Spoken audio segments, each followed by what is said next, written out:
On this episode of Art Loft, pioneering feminist artist Judy Chicago brings a site-specific performance to ICA Miami with her work entitled A Purple Poem for Miami. We'll also explore several decades of her work. The Norton Museum of Art has their grand reopening. More wall space means never-before-seen pieces are now on display. And we'll see how an artist transforms into a mermaid for her underwater dance. It's all ahead on this episode of Art Loft. Art Loft is brought to you by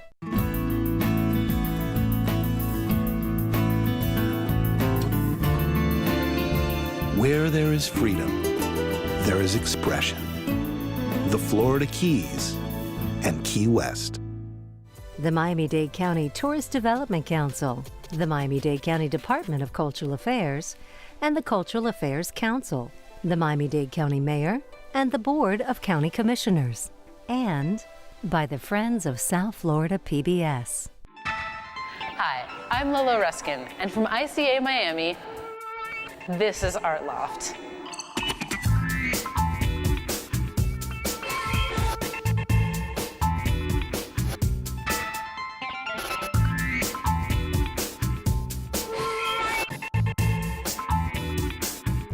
A photograph of Abraham Lincoln without his famous beard is just one of the pieces you'll see in the first gallery dedicated to photography at the Norton Museum of Art.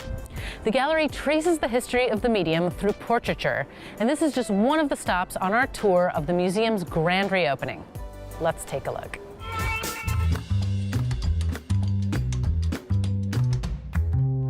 This is the first gallery at the Norton Museum of Art that is dedicated to the permanent collection. As a curator, one of the things I always look to is how do my objects relate to the rest of the museum? You want to have the collections speak to one another. In this case, it speaks across centuries. I decided that for the first 6 years, I would follow the great questions of journalism. So this year, there will be 3 rotations of Who? A short history of photography through portraiture. Each one, in this case, addressing how we look at them as a contemporary audience with contemporary eyes. And that's important. We start with the very beginnings of photography. We start with daguerreotypes, 1839. And we end with 21st century. We really do brush against the major artistic currents of both America and Europe. The funny thing about early photography is that it went through so many incarnations. The real big deal was to figure out how am I going to make this negative so that it's as crisp and clear an image as it was when it was a daguerreotype. Somebody comes up with the idea that they are going to use glass plates so that once it's set, it's clear, and you get, as in this portrait of Lincoln by Hessler, you get incredible detail. You see the wrinkles, you see the moles, you see everything, how the hair lays, which was something that prior to this it was difficult to do because they were using paper negatives. We always see him with a beard. He's supposed to have a beard, but here it is pre-beard, which I really like. The other thing that's on this wall, and the reason I put these two together, this is an image by Julia Margaret Cameron. And I have to tell you that Julia Margaret Cameron was an anomaly in the whole photo world. And I say that because, A, she's a woman, and it was a guy's world. This is Sir John Herschel. And Herschel is important not only for being a polymath, but being incredibly brilliant, but he's also the one that coins the term photography. And the reason I put them together, as you can see, they're so different. She's really looking at it as an art. This is really a political statement. We think they're so simple, and yet they're really, really complex little objects. From the 19th century to the 30s, cameras change. They get more sophisticated. And more than that, they get smaller. Photographers can roam the streets and nobody really knows they're taking pictures. So they're not reacting as if they're having the photograph taken. In the 19th century, there was this, when people had leisure time, people would walk around the streets of primarily Paris, the metropolitan areas, just looking at other people. They were called flâneurs. Cartier-Bresson was probably the mid-century's most important photographic flaneur. He was that amazing talent that was able to anticipate when all of the stars would align and then take the picture just as everything was coalescing into what he called the decisive moment. He really is the godfather of street photography. The really great thing about this piece is that it is a joyful piece. It is post-war. So here you're in the streets of Paris, post-war, post-occupation. Cartier-Bresson is playing with his camera, with the depth of field. So you can see that he's like completely in focus. He's really vignetted that one moment of pride, of place, pride of adulthood for this little kid. Arne Svensson found a collector, and the collector was really amazing insofar as he had hundreds and hundreds of sock monkeys. And yet each sock monkey had its own personality. And so Arne goes through and takes these very formal portraits of sock monkeys. It would never happen in the 19th century, wouldn't have happened in the middle of the 20th century, but by the time you get to the end of the 20th century, all of these ideas are playing through. And all the photographers are thinking about not only what kind of pictures do I take, but what happens when I take them? And that's a key for the end of the 20th century, moving into the 21st. If you are looking at contemporary art right now, you'll see, oh my God, everything's really big and really colorful. That's the period we're in. And if we have anyone to blame for that, it is the German photographer, in this case, Thomas Ruff, but also Thomas Struth, Andreas Gursky.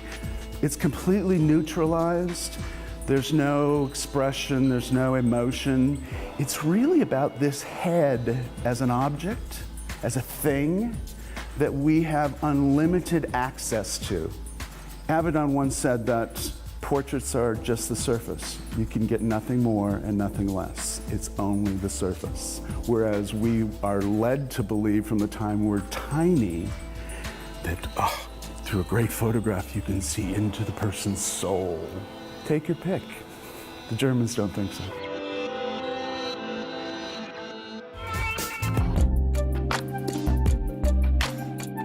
I'm J. Rachel Gustafson, and I'm assistant curator at the Norton Museum of Art. The architects who actually were in charge of overseeing the new Norton project, Lord Norman Foster of Foster and Partners, was really interested in bringing the old 1941 original gallery that was built with Ralph Norton, our founder, and his original architect, Meredith Wyatt Sims, back into conversation with each other.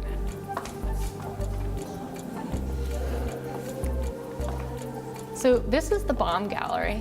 This was part of his original collection that was later bequeathed to the museum. This is our collection of modern European art, which really makes up kind of a treasure trove of some of our most important European paintings and sculpture. Pablo Picasso, Constantine Brancusi, Claude Monet. These are really hallmarks of the canon of European art. In this room, even if you look at the Claude Monet, which is right over here, it's probably not something you would necessarily associate with Monet as one of the forefathers of Impressionism. Here you clearly see this is a space in a landscape, but it's still a really interesting example of Monet working through his process to get to what we know as Impressionism later on. Before, the museum acted on a north-south corridor. Now we have an east and a west, which is really interesting to be able to see the water on one side of the museum and then the grand entrance on Dixie Highway on the other with a big banyan tree that marks the front. We're standing in the Shapiro Great Hall, which has a wonderful oculus in the ceiling to let in all the natural sunlight, as well as about a 30-foot tall window to our left where you can see the 80-year-old banyan tree that's right outside, which served as a point of inspiration for a lot of the site-specific artworks on view. We have 3 different instances of a very immersive site-specific installation for all 3 artists. It's one of our 3 site-specific works, which is behind us here, which is 40-foot long and 15-foot high tapestry by the artist Pei White, who's based out of California. This work is called Icon. So the artist created a tapestry that was in conversation with that banyan tree and in conversation with the space. In fact, with the Paul Morrison piece, which is made of gold leaf, it also is pulling inspiration from the banyan tree and Florida's native flora and fauna. And then you also have Rob Wynn's piece, which we'll see in the staircase. And it makes references to the tropical nature of Florida, the idea of constantly being surrounded by water, and memories associated with summers here. What you can see behind me are many, many pieces, actually nearly 5,000 pieces of mirrored hand-poured glass. The artist was on site to help install the work, and he actually built a to-scale template of the placement of the bubbles. So while they might look sporadic to us, these are deliberate choices and deliberate positionings of these mirrored pieces to mimic that idea of the fish aquarium, the Florida water lifestyle that we're all very used to. With the expansion, we actually gained 35% more gallery space, which is amazing. And it also means that for the first time in the museum's history, all 5 collecting departments are now represented on the first floor. Chinese art, American art, photography, contemporary art, and European. So this is the beginning of what we call one of our special exhibitions, which is Going Public. South Florida Collectors Celebrate the Norton. And it was a special exhibition that looked specifically within our own community for special collectors that would have worked with the Norton and to continue again and again to lend their works of art. This is the minimal room. So this is talking about minimalism. It's squarely within our contemporary art department. But when you think of minimalism, sometimes you are just thinking black and white, monochrome. And here you have just this piece that turns that on its head. Works on view here by minimalist artists that we might not be as associated with within the canon, but they're certainly getting their due as we move into an era where women artists are more recognized for their talents, such as the California-based artist Mary Corse. But as far as showing these female artists working in the field, you don't see that as often. Now you have this beautiful new building marked by something that is quirky, whimsical, and for most people, a curiosity. It's a really interesting object. It is actually a typewriter eraser. You would use a special eraser to erase typewritten text on a typewriter. And the artist Clive Oldenburg explored the idea of the mundane or the everyday object, whether it be scissors or a screw. He looked at that object throughout his career, beginning as early as 1968. And over the next 30 years, envisioned it in all these different works on paper that you see, drawings, maquette sculptures that are smaller realizations of the more than 20-foot sculpture that stands outside, that is balanced in this very shallow field of water, and it looks like it's dancing. And actually, if you were to look at one of these earlier drawings, you can see he actually realized it in water, which is a wonderful juxtaposition to see. As late as 1970s, Clive Oldenburg was actually thinking of a monumental version of a typewriter eraser. The last time you visited us here at the Norton, we were in a reduced space that basically encompassed the original 1941 gallery. But now we're able to expand and really show the breadth of our collection and the whole history of art.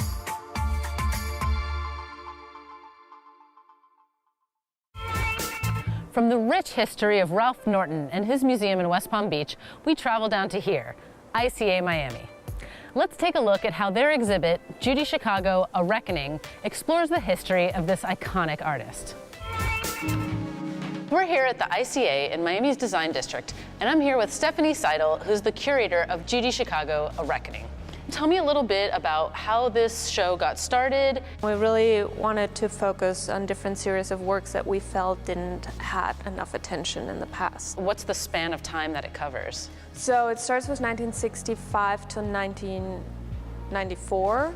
Judy Chicago is kind of the feminist icon of feminist art. She made one work that's super famous. It's called The Dinner Party, that she finished in 1979. The Dinner Party is a large-scale installation that has 39 place settings of different women throughout history, and every play combines attributes of the individual women's lives into an image. For Judy, this piece, of course, is a blessing, but it's also kind of always overshadowed what else she did. And when it was shown in 1979, it was a huge scandal, and basically most of the art world and art critics said, we don't think this is a good piece of art. They were extremely critical, but at the same time, more than 1 million visitors came to see it. So there was always this interesting combination of her immense popular success, but then a lack of really like discussing her work in more of an art world context. But these are the test plays that she only really started looking at again about 10 years ago. She really had it all packed up, and it was kind of such a tough topic for her. Starting out was 1965, minimal sculpture. There's this large scale, kind of geometric sculptures. There was the light and space movement, a lot of geometric abstraction, but she kind of developed her own take on it, and it's beautiful colors. For instance, the sunset squares that we refabricated for this exhibition, who had been destroyed, and as a female artist, there was no really demand for her work, and it was hard to store it. It's expensive to store works. Her spray painted paintings that we see here from the 70s, these really iconic paintings, are kind of striving to find an imagery that is not phallic, that is not male dominated, but more universal. And they rotate around a central core, which is more of a female iconography for her. One of the core pieces called the Birth Project. She felt there's hardly any images of women giving birth in Western art history. One of the compliments to this exhibit was a public performance. So here is a Purple Poem for Miami by Judy Chicago.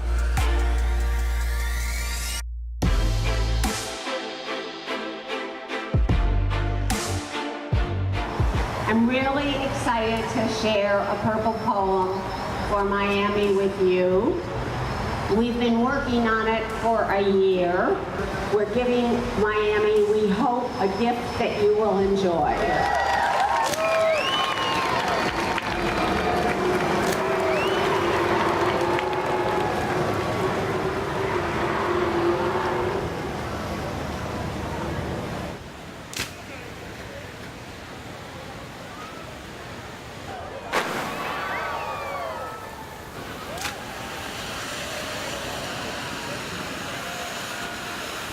Tell us a little bit about the origins of her smoke art. Yeah, they really started in the late 60s, early 70s, when she was still working in Pasadena and Los Angeles. And she would just grab a couple of friends and drive out to the desert or the national park and set off these like beautiful colored smoke bombs and have these female bodies merge with the smoke, and it's beautiful images. And back then, obviously, it was much easier. You didn't need much permits, but it was also her response to the upcoming land art at that time.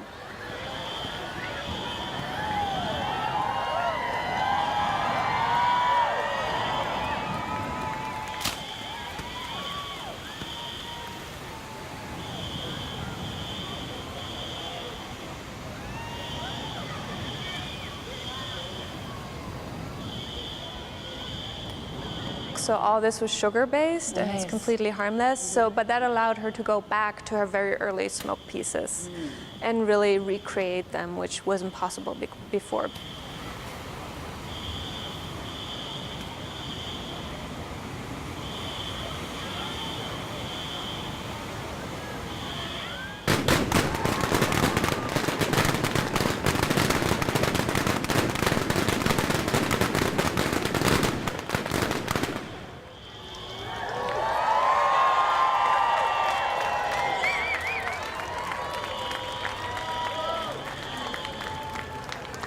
Before this is over, let me tell you that one of my goals with these pieces was to soften and feminize the environment and show the world what it would look like if we were all kinder and more generous with each other.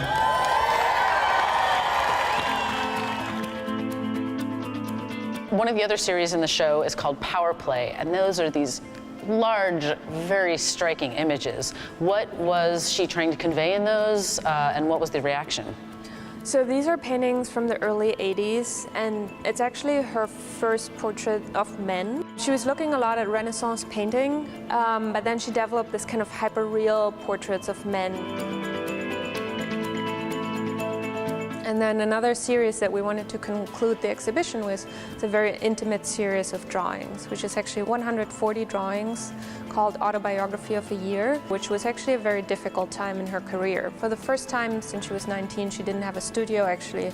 She was producing those in a bedroom in her house. She wasn't even bothered so much by the criticism, but was kind of really painful for her was to hear that people would say she couldn't draw.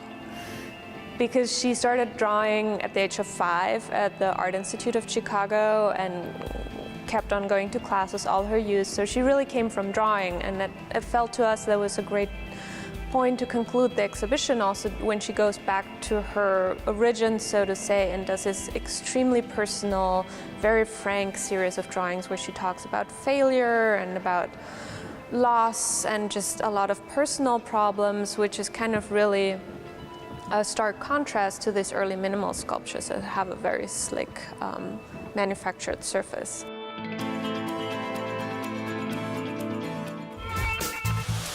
This is Larry Bell's huge sculpture called Hydrolux. It's actually the first time since the 1980s that it's been assembled and displayed in public. Now, from one water feature to another, we're going to go meet Marina Anderson. She's a professional mermaid performing in Fort Lauderdale, and her aquatic ballet harkens back to the golden age of Florida tourism. Let's check it out. I can't say I'm a professional mermaid. If I just say that out and out, people don't really know how to put that together. They'll think, do you do kids' parties? It's like saying you're a professional unicorn. You have to explain it further.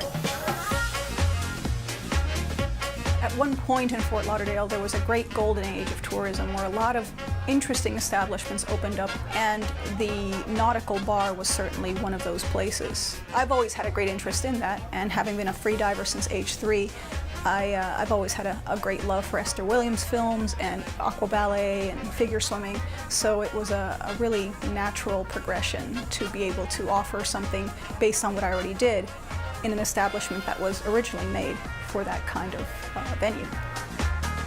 When you see the 7 o'clock show or the earlier show, it's generally a very easygoing mermaid theme performance. You're having your cocktails, you're having your dinner, and you sit back and you watch aqua ballet taking place through those portholes. It's very interactive. It's not a synchronized show. It's not synchronized swimming. And because it's interactive, you never see the same show twice. The physical demands of the job are various. Some people have a great natural gift to just be able to swim with their legs confined and move with a monofin. It's a single fin with 2-foot pockets, so you're moving with it. The idea is to use the medium of liquid space rather than to try to traipse over it. So we want to be as fluid as the water itself, and the movements and maneuvers are very slow and tactical in order to be able to do certain maneuvers. And generally I base that on having a background in marine biology. I always rather used that as a medium for inspiration. So I'll look at how pinnipeds, sea lions and seals move. And so you'll see a lot of barrel rolls and loops and things that just look very, like we're languishing in the water. So if the audience sees that we look comfortable, we've done our job. If they forget that we're holding our breath, better still. That's the goal.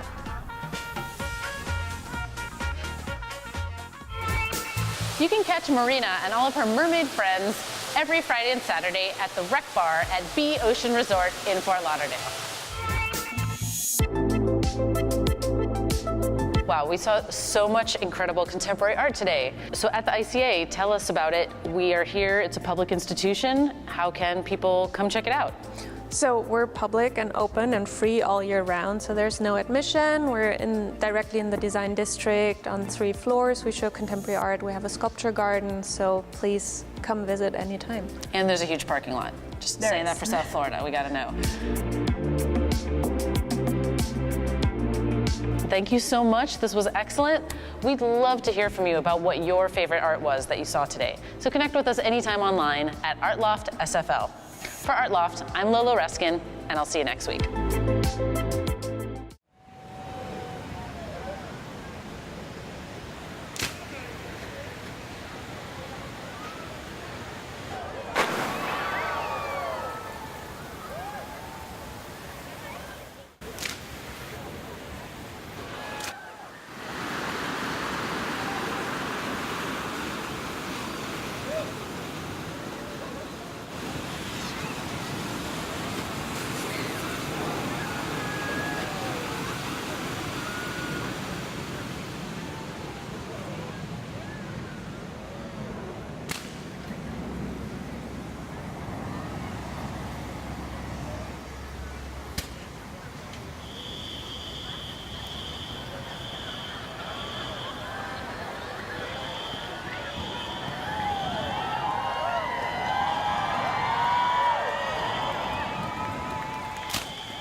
Art Loft is brought to you by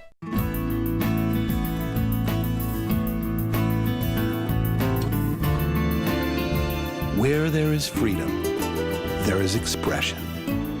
The Florida Keys and Key West.